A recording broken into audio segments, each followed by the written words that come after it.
I'm Kelly Baker. I am an occupational safety consultant with Safety Controls Technology. My degrees are both in music performance. I have a bachelor's and master's degree, both. When I came out of graduate school, I had to get a real job.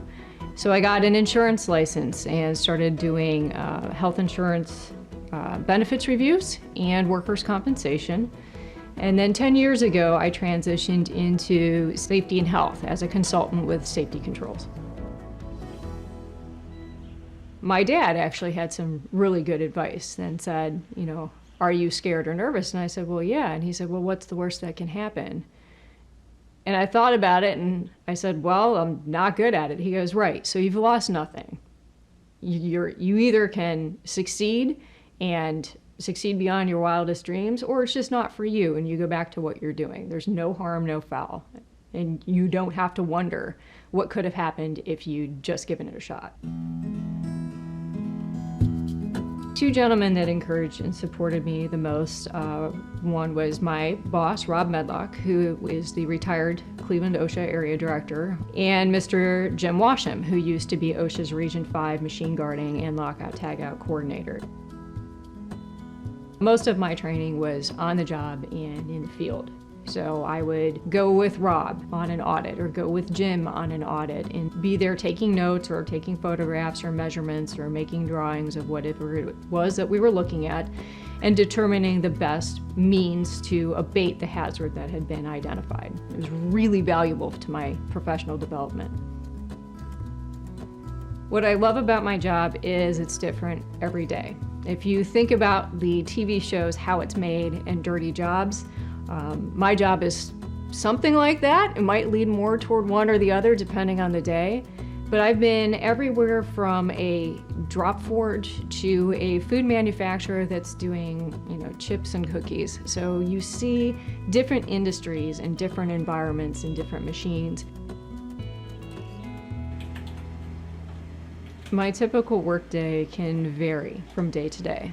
Depends on if I'm going to be in the field or if I'm going to have kind of what would be considered an administrative day in the office.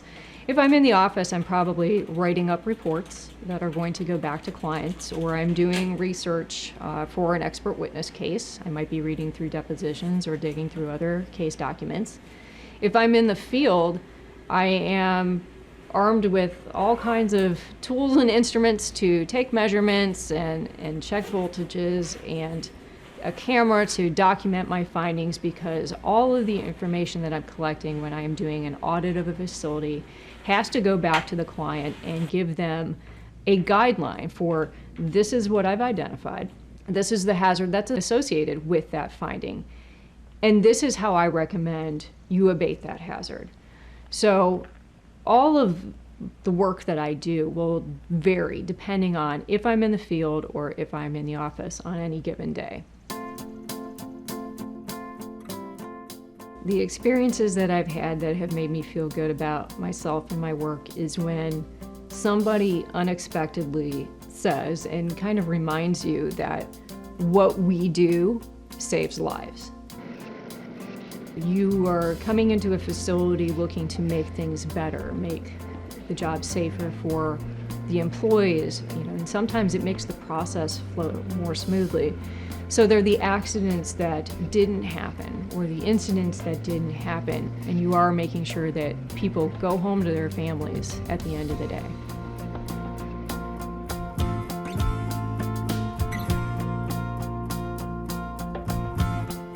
The obstacles that I encountered along the way is simply that because I am short and do not look my age, for whatever that's worth, people tend to underestimate you a little bit.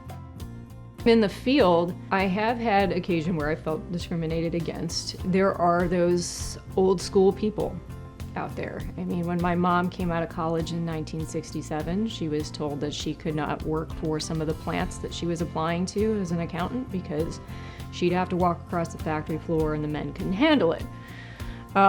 You do run into people who hold those old ideas of what women are and what they should be. And so when you deal with them, it's best to just keep it in a professional capacity And while it is obnoxious, it's becoming less and less.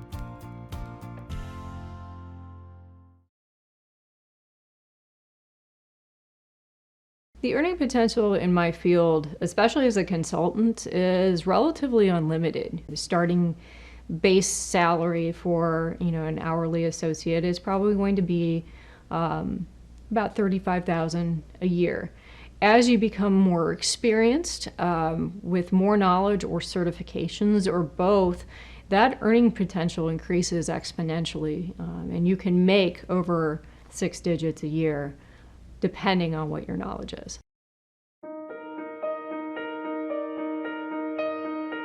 If I had to do it all over again, the thing that I would want to know about my industry is how to start out the right way to get into it. I think when I was going to high school, the focus was on careers that were much more traditional, lawyer, doctor, nurse, teacher.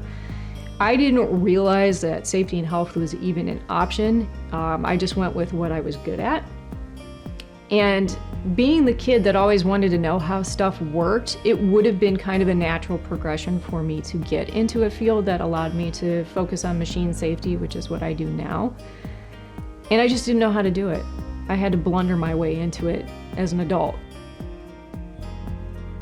The advice that I would give a woman considering my field either as a consultant or an environmental safety and health professional is to go for it. If you are part of a union, take advantage of the safety classes that are offered by the union. Look into offerings that are available through the community college or vocational schools. Take classes online. OSHA 10 and 30-hour certifications are available online. You can take those classes in person. And the same thing with the Associate Safety Professional or Certified Safety Professional credentials. Both of those courses are available in person or online. So it's not necessary for you to have a background in safety and health or a degree in safety and health. The information's out there. It's available for you to get and to use. Stay curious and keep an open mind. Be willing to look at things that you thought maybe you couldn't do. Don't be the person who reaches old age and says, I wonder what would have happened if I had just taken this chance or taken this opportunity. Be willing to learn and research and take that chance.